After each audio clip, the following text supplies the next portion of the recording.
just want to say thank you to Ashley, Mark, and Jesse for giving me this opportunity to speak.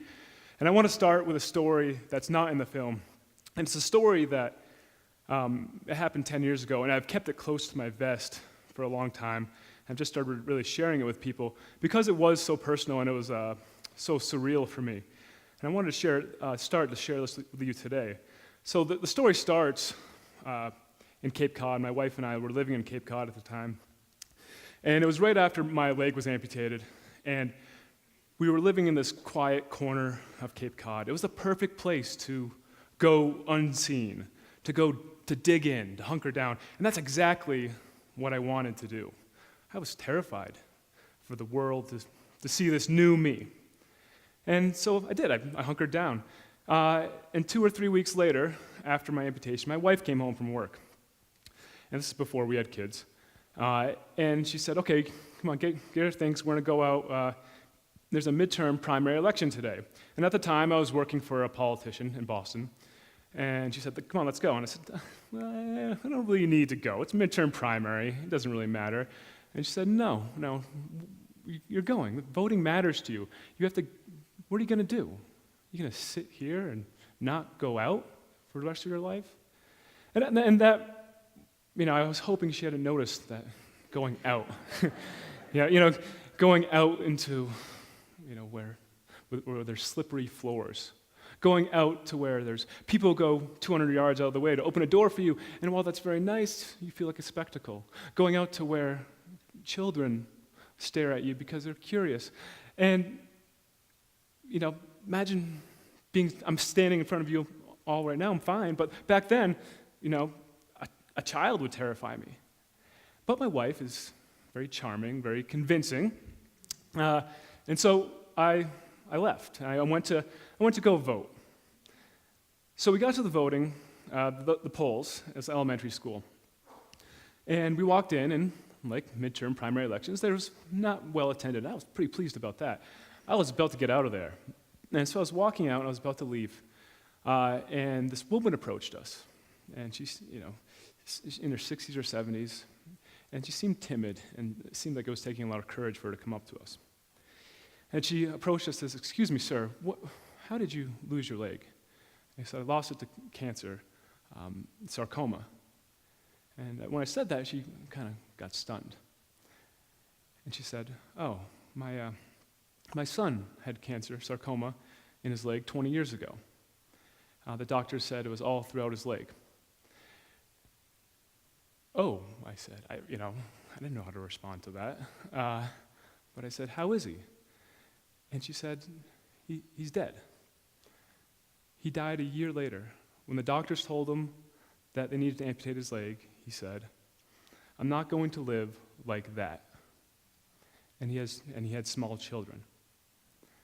And there's, as you can imagine, I was totally shook. And so I kind of said thank you, and we left. And I got home, and this is the first time I'm out in public, and this happens, right? I was like, are you serious? But in hindsight, nothing like this has ever happened since. And I got home, I was so angry with this woman. How dare she string the peculiarities of fate in my face like that? But then I realized that she was essential for my development. And I started to think that if I'm going to make it through this, I need to change. I need to do something else. And I realized in those days that I need to amputate something else. I need to amputate a part of my identity. I need to amputate some of my beliefs about who am I and the world. And, entrepreneurs will say my value proposition was stale, right? I needed to pivot. And pivoting with one leg is not as hard as you don't have money, you can hop or pivot, that's about it.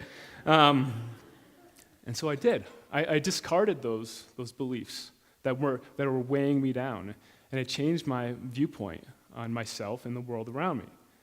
And why do I tell you this story? I tell you the story because individuals can pivot, and businesses can pivot, but communities need to pivot as well.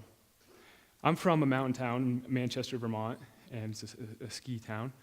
I'm a high school teacher there. I teach entrepreneurship, economics, and history. I grew up there. My kids go to school there. I'm very involved in the community. It's really dear to me.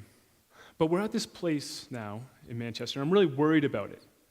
There's a few things going on that are concerning. The median income is dropping, while housing prices are rising.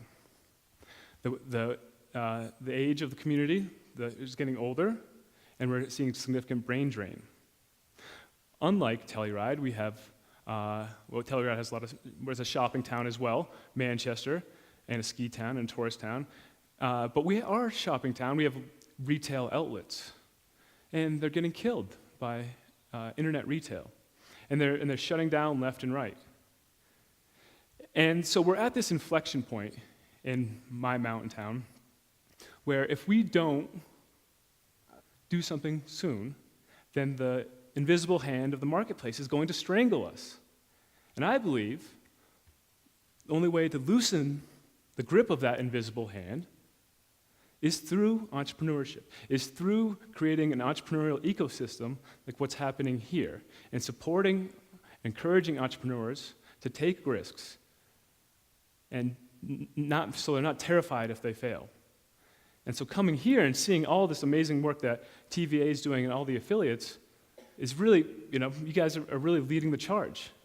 And it's very impressive. And there's not just, we're going to see these great pitches in a second, and it's not just, the benefit for these guys, but there's a positive externality too, in that people outside of, who aren't on the stage today, maybe some of you in the crowd are going to, maybe you've wondered for years this idea that you've had, right? And that you've never thought is possible. But with this ecosystem that's being developed, that's going to create a sustainable local economy, that could change for you. So I encourage you to explore that. And I just want to thank all of you, and thank TVA, and thank you for the entrepreneurs today. And it's going to be a great program. Thank you for being a great audience. Have a good night.